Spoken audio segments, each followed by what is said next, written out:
He is Julian Alvarez. Sharp in front of goal, creative when setting up teammates, dangerous from range, tireless in the press, unpredictable in his movement, a constant threat on set pieces, and above all, he makes every player around him shine brighter. He is one of the most complete strikers in modern football, and his collection of trophies tells the story. A World Cup champion, part of a legendary treble-winning side, the top scorer for his club and the heartbeat of a European powerhouse. And yet, he remains one of the most underestimated players in the game. No matter what he achieves, the spotlight always seems to be on Haaland, Lewandowski, or Mbappe. The bitter reality? The Spider is punished by his own brilliance. Alvarez is underrated exactly because he can do everything. He was Guardiola's multi-purpose weapon, and now he is Simeone's driving force. His biggest gift is his football intelligence, executing the tough, invisible tasks that allow others to claim the headlines, and nobody does that role better. His true strengths lie in his willingness to sacrifice and his ability to connect the play. Ironically, these same qualities explain why Manchester City let him go. A player who fits everywhere is often not seen as the leader. His entire game is built on teamwork rather than ego. That was Guardiola's biggest mistake. Alvarez didn't leave because of a lack of talent. He left because there was no room. City already had their immovable superstar, the one who had to shine. And this is where Julian Alvarez's brilliance turns into a double-edged sword. He is football's ultimate utility weapon, capable of filling any gap, solving any tactical problem, adapting to any role. At Manchester City, he was the emergency plan for Haaland, the alternative for De Bruyne, the spark off the bench when a game needed changing. A shimmy and a shake brings in Alvarez. Oh, that's magnificent. That really is world class from the World Cup winner. His adaptability was so flawless that Guardiola used him as the solution to every depth issue, but never as the centerpiece of the system. The problem? His profile didn't fit the template. In Pep's structure, the striker must be a ruthless penalty box killer like Haaland, and the creator must be a visionary orchestrator like De Bruyne. Alvarez is neither and both. He is the kind of forward who needs the burden of responsibility to unleash his full power. In Manchester, that stage was never available. And so, the very qualities that made him special, his intelligence, his versatility, his ability to play everywhere, became the reasons why he was never allowed to be the man. For City, he was always the supporting actor, never the protagonist.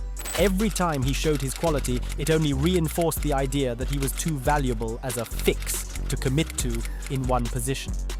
He was the glue, the safety net, the answer to every problem except the one he truly wanted, to be trusted as the leader of the attack. Alvarez didn't fail at City. If anything, he succeeded too well at being indispensable in the shadows. But in a squad built around defined superstars, there was no room for someone who blurred the lines between positions. And so, paradoxically, his biggest strength became the barrier to his rise. Surrounded by stars in every role, his versatility ironically became his limitation. In a squad where chance creation was overflowing, the ideal forward was required to simply finish. And Julian was far more than just a finisher.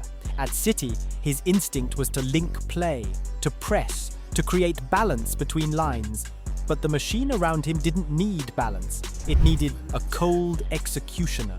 His qualities became almost too subtle, too invisible, overshadowed by the raw numbers of others. That is why his departure, after 2 seasons, wasn't the end of his story. It was the beginning of the real one. Atletico Madrid saw what City never fully valued. For Diego Simeone, Alvarez was not just another squad option. He was the missing piece in a puzzle that had frustrated him for years. His ferocity in pressing, his tactical discipline, his relentless energy.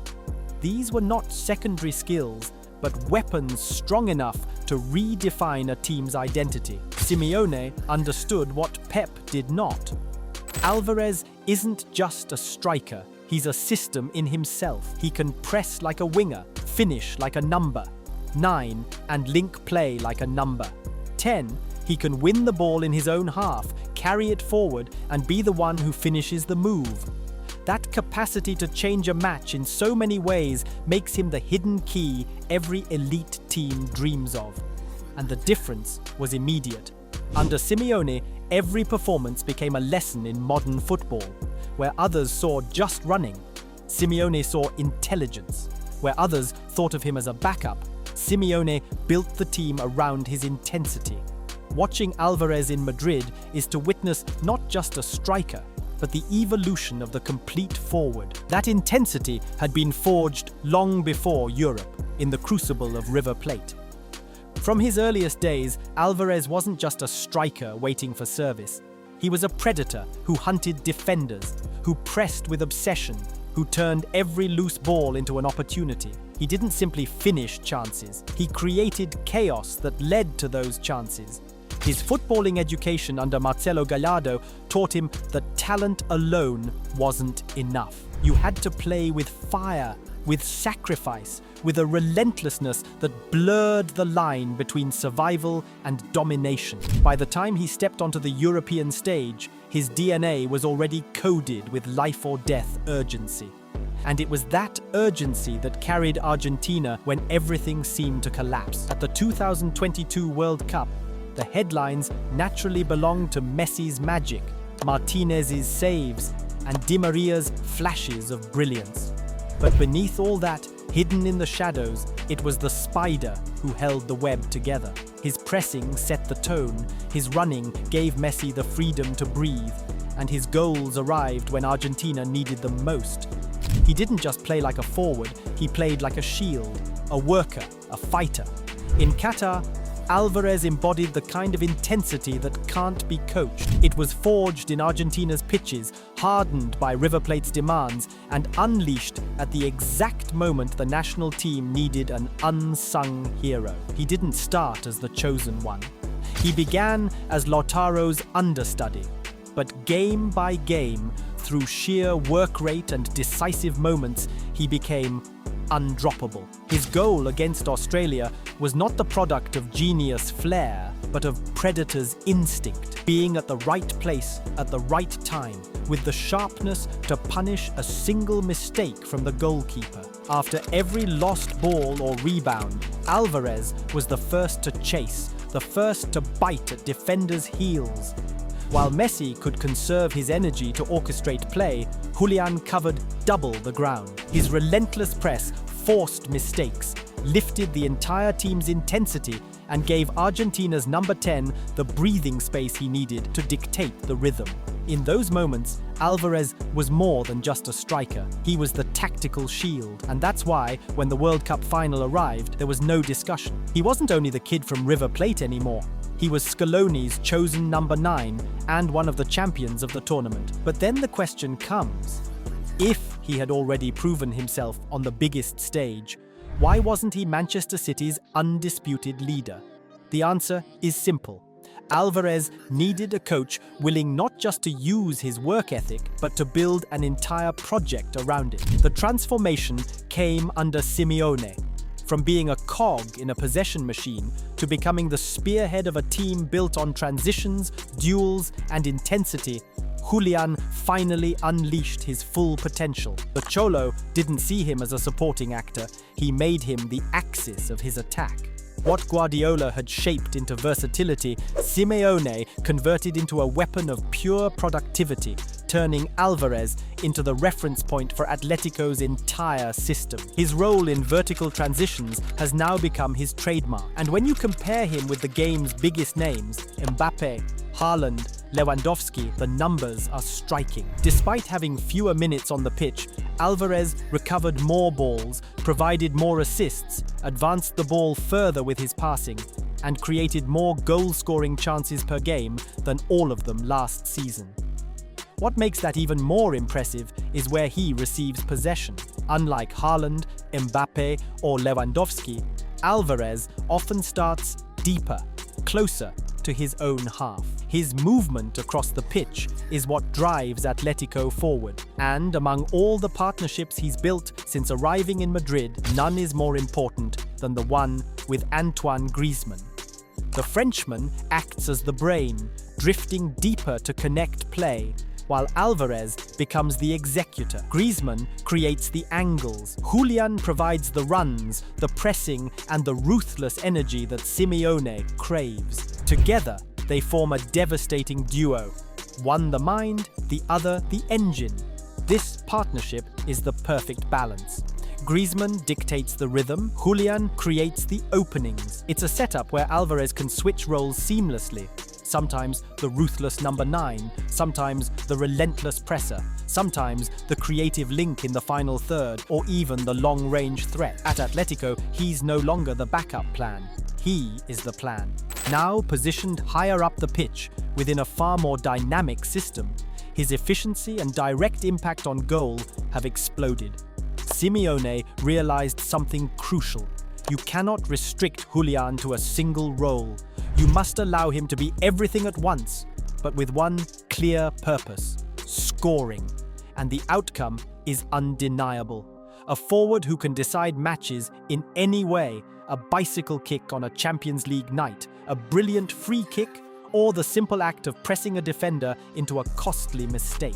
No matter the opponent, no matter the circumstance, Alvarez always has the tools to turn a half chance into a decisive moment. His evolution in Spain is especially striking because it proves he doesn't need to exist within a possession-dominant ecosystem to thrive. His success shows what he always lacked at City: consistent minutes and the responsibility of being the focal point. Simeone has made it clear: Julian isn't just another forward. He is the man who could one day surpass Griezmann's records and redefine Atletico's attacking identity. The data tells the story of that evolution. Strangely, Alvarez is now touching the ball less often inside the box, but his expected goals per match have risen sharply. The explanation is simple.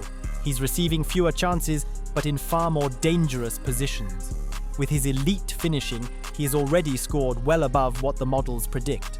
This paradox, a striker becoming more prolific while operating further away from the goal, highlights just how complete he has become. He often initiates the move, links the play, and then finishes it himself. His adaptation hasn't just solved Atleti's goal-scoring issues, it has raised their entire creative ceiling, taking pressure off Griezmann and spreading responsibility across the squad. Julian Alvarez is, quite simply, an anomaly, a forward who improves the collective, raises the level of those around him, and yet remains curiously underrated. Like Michel Platini once said of Michael Laudrup, perhaps the only flaw is that Alvarez isn't selfish enough, is built on sacrifice, connection, and elevating the team. And that, ironically, is why he may never fully receive the spotlight he deserves, because he shines brightest when others do too. Alvarez's selfless nature, his instinct to prioritize cohesion and elevate those around him, has become both his greatest strength and the very reason he isn't always valued as highly on an individual level. It's a paradox. The more he boosts his teammates, the more invisible his own brilliance can seem. So now the question is yours. Do you believe Julian Alvarez is truly the most complete forward in world football? Could he slot effortlessly into any elite system, or is Atletico Madrid the only stage that allows his genius to fully shine? Let me know what you think down in the comments. If you enjoyed this deep dive, make sure to like the video, subscribe, and hit the notification bell so you don't miss any of our future breakdowns. And remember, Alvarez isn't the only world champion rewriting narratives in Spain. There's another superstar, once doubted for lacking determination, who has proven himself as the tactical brain of Real Madrid's fiercest rival. In the end, Alvarez's journey is a reminder that football is not just about fitting into systems, it's about finding the stage that allows your true nature to shine. And for the Spider, that stage may have only just begun. Stay tuned for more deep dives into the biggest names and stories in football. Subscribe so you don't miss what's coming next.